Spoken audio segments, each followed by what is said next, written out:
যারা ভাগ্যবানগণ আজকে কীর্তনকে সৃষ্টি করেছেন, আমি ধন্য তাদের মাতা পিতাকে জানাই।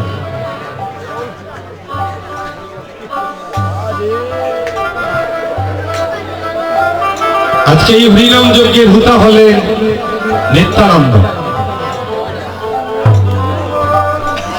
হুতা হইলেন নিত্যানন্দ।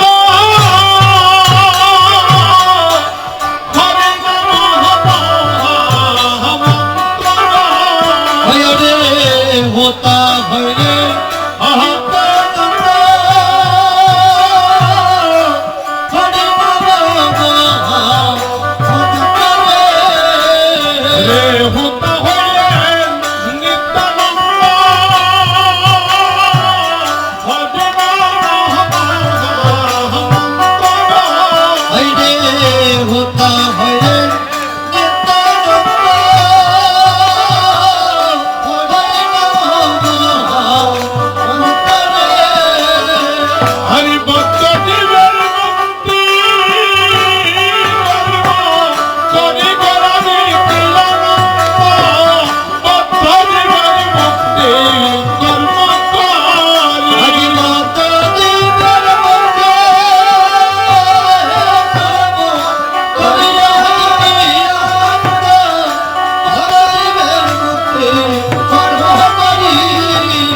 যোগ্যতা কিছু লাগে না। আমি কমিটিকে উদ্দেশ্য করে নামযোগ্য পালার মধ্যে দুটি কথা বলতে চাই।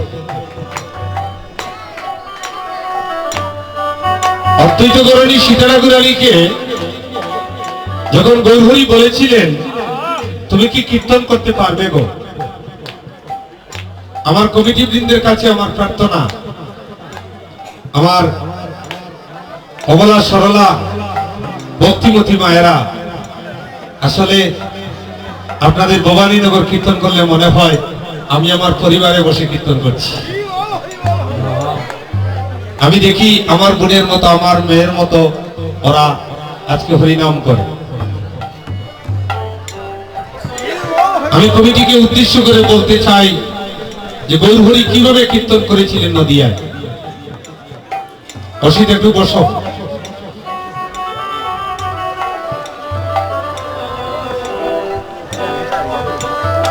এই হরিনাম যজ্ঞ করতে কিছু লাগে না, একটা সম্পদ লাগে, বাজার থেকে কিনতে হয়, তিনটা দন কিনতে হয়। প্রথমে তিনটা দন কিনতে হয়। এই হরিনাম যজ্ঞের বাজার সৃষ্টি করতে হলে প্রথমে বাজার থেকে কিনতে হয় শ্রদ্ধা, তারপর কিনতে হয় ভক্তি, তারপর কিনতে হয় প্রেম। এই তিনটা দন যদি কেউ কিনে বাজার থেকে, আস্তে আস্তে তিনটা দন যদি কেউ বাজার থেকে কিনে, তার কীর্তন হয়ে যায়। এখানে কীর্তনে থাকতে হবে শ্রদ্ধা, ভক্তি এবং ভালোবাসা। গৌরহরি বলেছিলেন অদ্বৈতগরণীকে তুমি কি পারবে গো কলিযুগে কীর্তন দিতে? তোমার পাশের বাড়ি একজনের সঙ্গে ঝগড়া, তুমি কি পারবে তার বাড়িতে গিয়ে তার পায়ে ধরে আমন্ত্রণ করতে? আস্তে আস্তে এখন যদি আপনার মনে থাকে আমি ভবানীনগরের মধ্যে শ্রেষ্ঠ ধনী, আমি কি যার তার বাড়ি থেকে যার তার পায়ে ধরবো? আপনার জন্য কীর্তন হবে না। তুমি প্রতি জীবের দ্বারে দ্বারে যাবে গলে বস্ত্র হয়ে। তুমি এইভাবে গিয়ে করজোড়ে প্রার্থনা করে বলবে আমাদের দিনহীনের কাঙ্গালের বাসনা পূর্ণ করো। তুমি কি পারবে গো যার তার পায়ে ধরে আমন্ত্রণ করতে?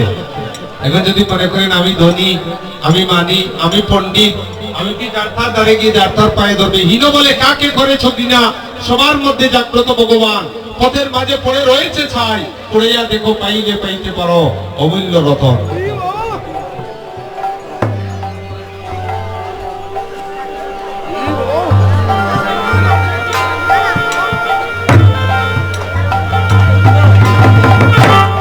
তাহলে নিত্যানন্দকে কি বলেছিলেন? এইভাবে যদি কেউ কীর্তন দান করে তার কীর্তনে চৈতন্য মহাপ্রভু আসতে হবে।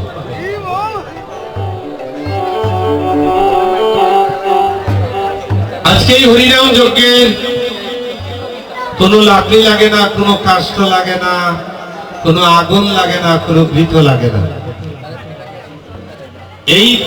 এই যজ্ঞের লাকড়ি হচ্ছেন, এই যজ্ঞের কাঠ হচ্ছেন আপনারা। এই যজ্ঞের কাঠ হচ্ছেন আপনারা, আর প্রেম গীত হচ্ছে এই কর্মকর্তাদের ভক্তি। তারা কি করলো? আপনাদেরকে ষষ্ঠাঙ্গে প্রণাম করে, ভক্তি প্রণাম করে আপনাদেরকে আগুন লাগিয়ে দিল।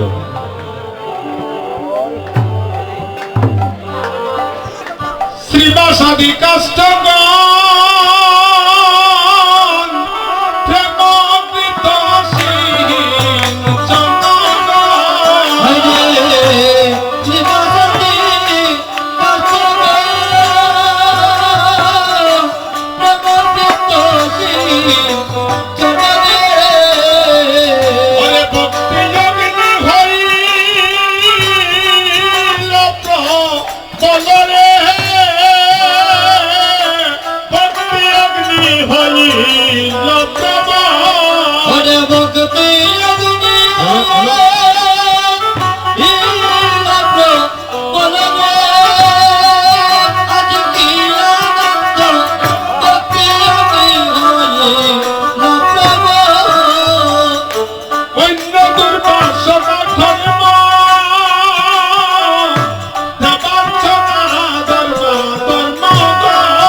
আর কোন যজ্ঞ আর এখানে কিছু লাগে না। দেখুন ভবানীনগর ভক্তের কি ভাগ্য। আজকে এখানে সিলেট থেকে এসেছেন এই মুহূর্তে আমার ভক্ত দাদা, ভক্ত ভাগিনা।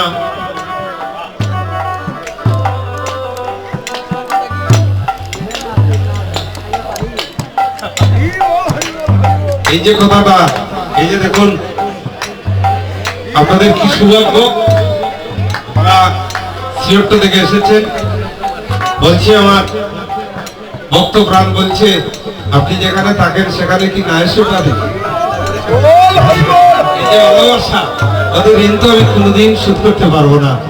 হ্যাঁ, আমি ভগবানের কাছে প্রার্থনা করব, আমার কীর্তনের ধ্বনি, কীর্তনের নাম শুনে যারা আসেন, আপনাদের শেষের দিনে যেন আপনাদের সকলের মঙ্গল হয়, সেখানে যেন রাধারানী কৃপা করে আপনাদেরকে নিত্য বৃন্দাবনে নিয়ে যান।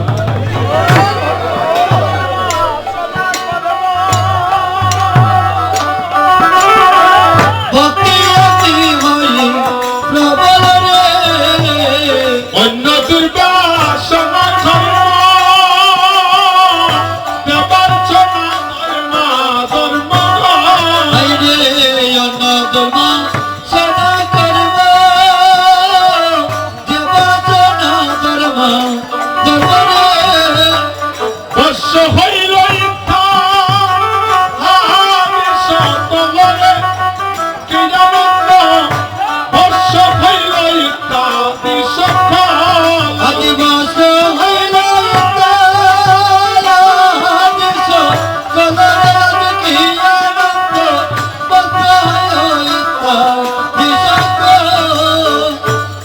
সাধন ভজন তন্ত্র মন্ত্র, মানুষ যেদিন জীবনে যেদিন সরল হয়ে যায়, আস্তে আস্তে একটু বসুন, দয়া করে একটু বসুন। আপনারা এইভাবে দাঁড়াচ্ছেন, এটা আসরের শোভা পাচ্ছে না। আপনারা এত কষ্ট করে যখন এসেছেন, আপনারা দয়া করে একটু যার যার স্থানে বসুন। আমাকে যখন এত ভালোবেসে এসেছেন, পরবর্তী কীর্তনিয়া আসছেন আমাদের কুলাউড়ার কৃতি সন্তান, যাকে আমি ছোট ভাই বলে সম্বোধন করি, যে আমাকে অত্যন্ত ভালোবাসে, ভালো কীর্তন করে, বৈষ্ণব পদাবলী অভিসার কীর্তন করবে। বিদ্যুৎ পুলিশ এসআই আপনাদের সামনে আসবেন কিছুক্ষণের মধ্যে।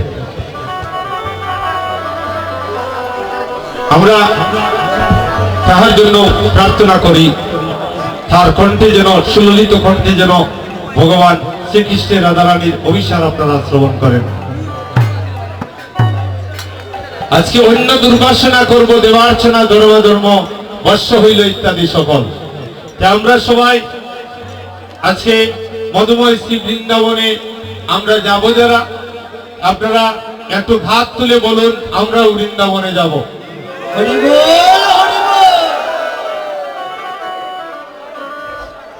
যারা হাত তুলেছেন বৃন্দাবনে যদি সত্যি বাসনা নিয়ে আপনারা বৃন্দাবনে যাবেন, বৃন্দাবনে যেতে হলে গো মা